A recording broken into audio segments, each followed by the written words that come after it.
Ay, picture ba? Ay, ano ba? Video. Halina't samahan nyo ko dito sa cafe na nakita ko na may ino-offer na kakanin at dito mayroong napakasarap na mga pasta. Unang subo nga tunay na napaka-creamy. At dito nga lang yan matatagpuan malapit sa Quiapo. At habang patungo nga kami doon nasilayan ko ang shooting ng Batang Quiapo. Grabe ang puti ni Tinding.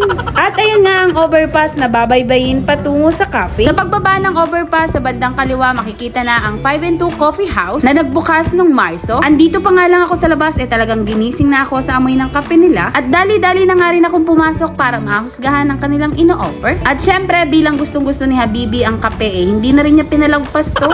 At sa pagpasok pa nga lang bubungad na ang magpapaboost ng peace of mind mo. At sa sobrang lawak nga at ganda ng ambience talagang tunay na makakapag-relax ka at may free wifi din sila. At syempre bilang feeling baker tayo ayan talaga namang tinignan ko kung ano yung mga ino-offer nilang mga pastries. At may iba't iba rin silang ino-offer na mga bread at mga cakes. Gusto ko nga subukan lahat pero dahil budgetarian tayo kailangan nating magpigil. Char. At buti na lang kasama ko ang tagapagmana kaya naman natikman ko itong mga pasta. At dito nga nakakita na naman ako ng pangarap kong machine. At dito nga makikita nyo ang ino-offer nila na special inutak. Meron din silang kutsinta at talaga namang natikman ko napakasarap. At talaga namang tunay na uulit at babalikan mo itong cafe. At nasulyapan ko pa nga kung paano nila ginawa ang order namin.